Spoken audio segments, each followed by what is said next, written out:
It's your boy, TS. And Jamie, and welcome to the Chronicles of Podcast. The Chronicles of Bloodstock 2022. Hi, I'm Nutzie Shelley. I'm the frontman of Broken Jaw, and welcome to Bloodstock and the Chronicles of Podcast, motherfuckers. Yeah.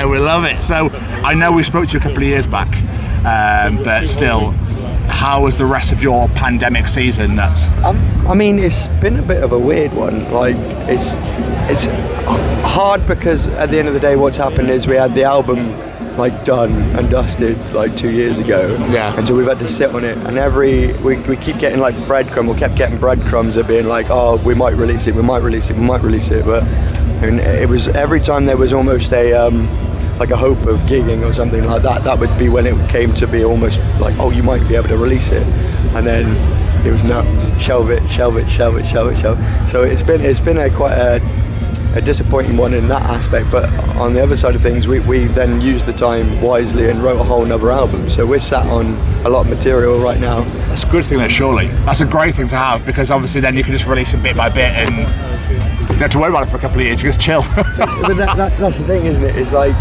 I mean, we're problem is we're perfectionists, so what we've ended up doing is going back and reworking it. So although it's nice to have it like there and chill, we don't chill because that's not how we work as a band. Like, you know, we're constantly going, it's good, but we can make it better. We want to make it the best we can, and we did that with this album that we're releasing now. You know, we wanted to make it as good as we could, so we just worked it, reworked it, reworked it, and now it's done, and we're like, we still want to rework it, but it's to a level where we're happy with it, you know. Okay. So I say, because you don't want to touch on something so much that you then start fucking it because you've gone, oh, actually, I'll tweet that, I'll tweet this, I might tweet this. You want to end up like obviously making sure that you don't overdo it. Yes. Because like you said, you can mess it up just as much as if you underdo it, you know. It's moderation, including moderation itself, you know. Like, so yeah, I mean, I think, like I said, I think we did a very good job, and I'm proud of what we've done. But now we're still having a bit of a problem because we might have to delay the album again because we've got a record label that's potentially interested in us. So, I mean, if they're interested in taking us, then we'll obviously have to shelve it and try and get all the PR work with them set up before we can release it. But if not, we're just going to still do the old school DIY punk thing and basically end up releasing the next single at the end of this month and then the album end of next month. So depending on which way this goes, because either way it's good. Like, you know, it's a great thing to have, but it's still a problem of we just want it out. We're very impatient now after the 2 years of waiting. I can imagine to be fair. But how is your Bloodstock Festival been thus far, apart from really fucking hot? Pretty fucking hot. No, it's been wonderful. I mean, the first day when I first got here was a bit of a, like, I think everyone was really suffering. So there was a lot of like high tempers, you know, like, and not many people wanting to talk or do anything. And I'm exuberant from off the bat, like, so I got here and I was like, let's go. So I probably ended up maybe like being a bit too enthusiastic, but as soon as Friday hit and it cooled down on Thursday evening, as soon as that happened, everyone seemed to be happy and enjoying it. So I then enjoyed myself come Friday like morning and watching so many bands and seeing so many bands that like I know playing is wonderful as well. You know, you're catching your mates doing it, and that's what you want. You want to be able to support your friends, and they support you when it comes back around. Like, so yeah, and then it's lovely seeing you guys as well. You know, and seeing you guys doing such a wonderful job as well. You know, like, but I've enjoyed it. I am a bit worse for wear now because Saturday night is always the problematic night of getting too much drink done, but yeah, we were up. We were still up when the sun came up this morning. So I'm running about 5 hours sleep at the moment. Has there been anybody you've been enjoying seeing, or anybody you're looking forward to seeing at all? I mean, I really was looking forward to Mother Vulture. Like, they played on the Thursday and they did not disappoint. They were meant to play last year, but they didn't get a chance. And obviously, we were playing last year as well, so I was really excited for them. We got chatting, and I was like, I can't wait to see you guys play. You know, I can't wait to see you play. And then they obviously had to pull out because of COVID, and then they played and it was beautiful, and I was so proud of them, so happy, and they got such a great reaction for such they're more of a kind of rock style, you know, like rock and roll style. Like, they went down an absolute treat. Like, so other than that, I think Behemoth were fantastic. I've never seen them live. I've listened to a couple of records of theirs because the boys in the band are into that, like, you know, heavier stuff. So I was a bit like, I'll go and watch them, you know, give them a go, like, see how their live stuff. And I was like, whoa, this is cool. And then I called Timmy Borger yesterday and was like, it's not as cool. it was alright, but it wasn't as good as, and that's my problem, was I think if I'd watched them the other way around, I probably would have been like, oh man, that was really cool. But I think Behemoth spoiled me a little bit with that kind of thing. Ambrius, the lads in Ambrius from Gloucester, like, they played and they smashed it, absolutely smashed it.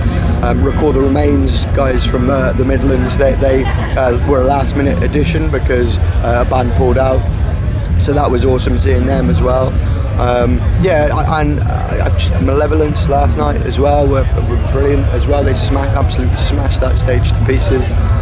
Machine Head, I knew Machine Head were playing, so I was already above everyone else in terms of knowing who the secret band was. To be fair, I think everyone knew who the secret band was before they even got here. They kind of gave that one by themselves, didn't they? Yeah, well, I mean, Machine Head kind of let it slip anyway in a live stream, so I think, they gave it up, but I knew a while ago, I was really looking forward to seeing them and caught their set. And fair play to them, they were a man down and they still sounded excellent. So hopefully they're going to be carrying on and doing a bit more festival runs, because I know they haven't done festivals in a while. So first festival show in 8 years, I think I heard someone say. Yeah, it's like, I think he was talking to Matt, the drummer from Machine Head last night, and he said it was like 10 years or something like. So he's very eager, and so is Jared. Like. Very eager to get back into that and doing that, and it sounded like Rob had a lot of fun, so hopefully we'll be seeing them a lot more, like, you know, doing more. Cage Fight as well, like, they were like, I really wanted to see them. They were brilliant. Like, we had interviews, so I couldn't see them. I really wanted to go see them. See, look, the mixing work and pleasure is never fun, is it? Like, but I think there's been a lot of surprise ones as well that I've, you know, just wandered in and caught. I couldn't necessarily tell you their names now, but that's how I like. That's why I like coming to this festival. It's, you know, it's a lot heavier than I would choose to listen to musically, but I come in and I'm always surprised to find bands that I would never have necessarily given a chance, like on you know, on the horrible Spotify's and stuff like that, you know. So obviously we bumped into you yesterday and you advised me the NFL has returned, and you also said, oh, it's fine, it's only the Bears. I don't know the score, don't ruin it for me. Like, I don't want to know if it's. I don't want to know. Don't talk to me. I'm going to watch the highlights when I get home, and then now you've pretty much ruined that for me. Sorry, I didn't know. I didn't realize. I thought you were watching it. I'm so sorry. That's all right. The signal's been rubbish here, like, and obviously Wi-Fi has been a bit like temperamental as well. So I mean, it's only a pre-season game. But what were you saying yesterday? That's you were telling me that yesterday. I mean, it is only the Bears, and they probably put like their firsts in. A lot of their firsts probably. Yeah, I don't know what the squad was. I'm not sure. We absolutely smashed the Seahawks, so I'm happy. Yeah, nice. I mean, and no one likes the Seahawks anyway, so I rally it with you against them, so it's fine. Like, I'm interested because I want to see what the youngsters are up to in the Chiefs and the newbies, like, so because they would have played that team, and I think that was probably a tester anyway, but we'll see. I will watch the highlights and then I'll get back to you, and then you can rib me on it. Like, all right, no worries, Dad. But obviously we're here representing the Sophie Lancaster Foundation this year. What do you know of Sophie's story? Pretty much the whole thing, in terms of, you know, as an alternative, you know, musician who is a fan above being, you know, a musician. you know everything there is in terms of the story and the lovely foundation that is trying to raise awareness against that discrimination. You think like it's a horrible thing because it's not just discrimination on people's looks, it's their lifestyle, you know, it's their everything of who they are, and unfortunately it happens across the board with lots of communities.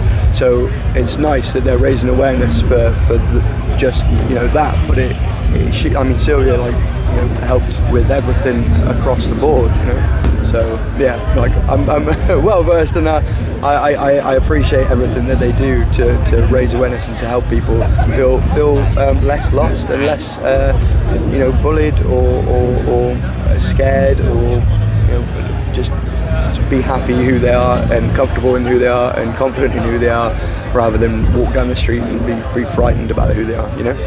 So obviously last year you guys played here, you were on the New Blood stage, is that right? Yeah. So is it an aim of yours now to get onto that Sophie stage, fly that flag for the foundation as a band? I mean, you guys know me, you know, I'm always trying to ante up, you know, like trying to get the next best thing. So yeah, next year I'm looking forward to hopefully playing on that Sophie Lancaster stage, and not just because, you know, it's for us, but it's a great stage with a great name, with a great cause, you know. So yeah, I'm very much going to be pushing to be on that stage and hopefully tear it apart, like in a good way. Amazing. Also, I don't know if you know what the current campaign the Sophie Foundation are doing in a minute. It's basically trying to get alternative subculture classed as a hate crime, because it's still not classed as one. Like, is this something you've experienced yourself, being treated differently because of how you dress, how you listen, music you listen to, anything like that? Yeah, growing up, I mean, I was the only kind of punk in school, like, you know, spike my hair going into school, so you'd always get, you know, picked on, bullied or whatever.